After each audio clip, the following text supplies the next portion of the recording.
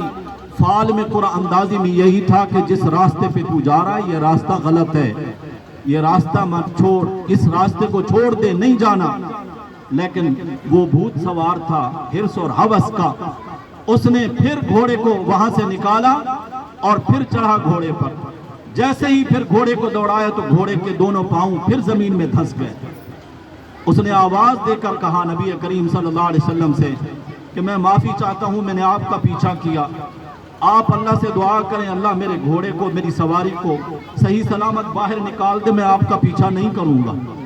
حضور اکرم صلی اللہ علیہ وسلم نے دعا فرمائی، گھوڑا اس کا نکل آیا، لیکن پھر اس کے اوپر وہی ہوس سوار، اس نے پھر حضور کا پیچھا کیا تو تیسری بار اس کے گھوڑے کے پاؤں پھر زمین میں دھنس گئے۔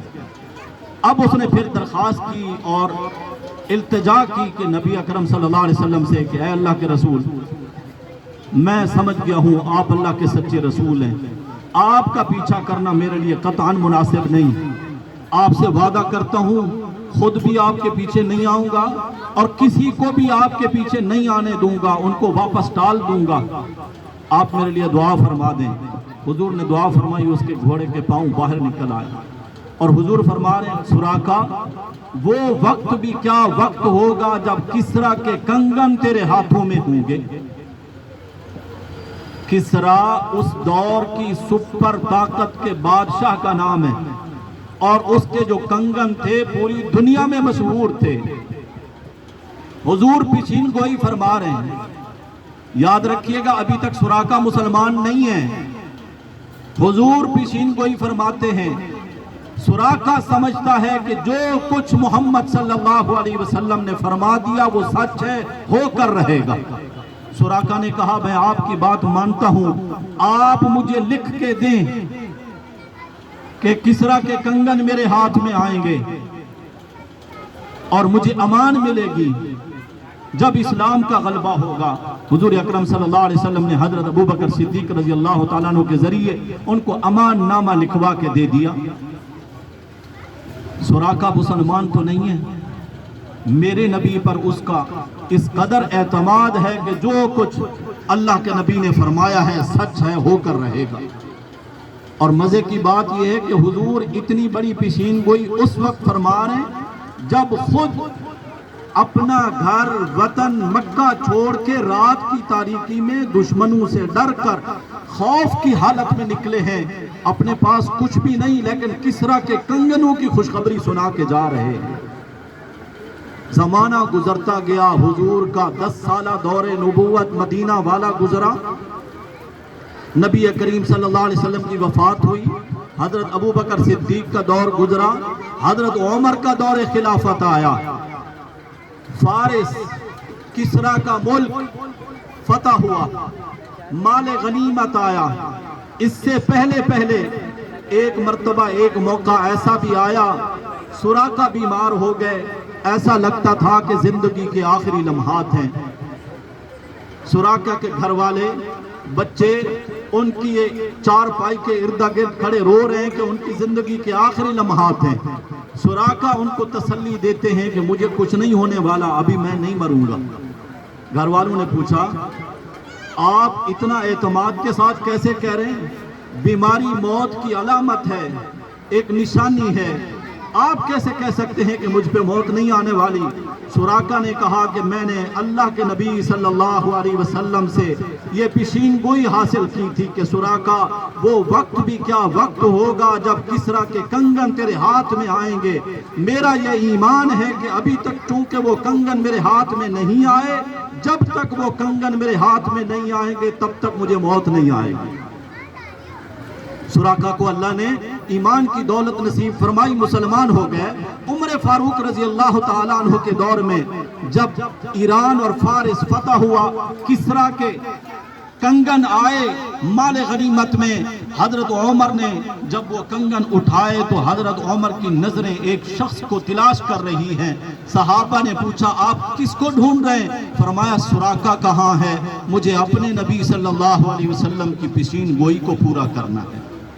سراقہ کو بلایا گیا، یہ سونے کے کنگن جو کہ بادشاہ کسریٰ کے تھے ان کے ہاتھوں میں پہنائے گئے، اور حضرت عمر نے فرمایا سونا گولڈ مرد کے لیے حرام ہے، سراقہ کے لیے آج کے دن صرف اس وجہ سے حلال ہے چونکہ اللہ کے رسول صلی اللہ علیہ وسلم نے ان کو پیشین گوئی فرمائی تھی۔ سراقہ نے اپنے ہاتھ میں وہ کنگن پہنے، اللہ اکبر کا نعرہ بلند کیا، اور حضرت عمر فاروق سمیت تمام صحابہ کا ایمان اور آج ہم سننے والوں کا ایمان بھی اپنے نبی صلی اللہ علیہ وسلم کی مبارک ذات پر اور زیادہ پکا اور کامل ہو جانا چاہیے کہ نبی اکرم صلی اللہ علیہ وسلم نے جو کچھ فرمایا ہے سچ فرمایا ہے۔ یہ آپ صلی اللہ علیہ وسلم کی نبوت کی صداقت کی دلیل ہے۔ تو میرے عزیز بھائیوں، نبی کریم صلی اللہ علیہ وسلم نے قرآن پاک حفظ کرنے والے اور ان بچوں کے والدین کے لیے جو پیشین گوئی فرمائی ہے قیامت کے دن کے متعلق، وہ بھی اسی طرح پوری ہو کر رہے گی جس طرح سراقہ کے ہاتھ میں کسریٰ کے کنگن آئے ہیں۔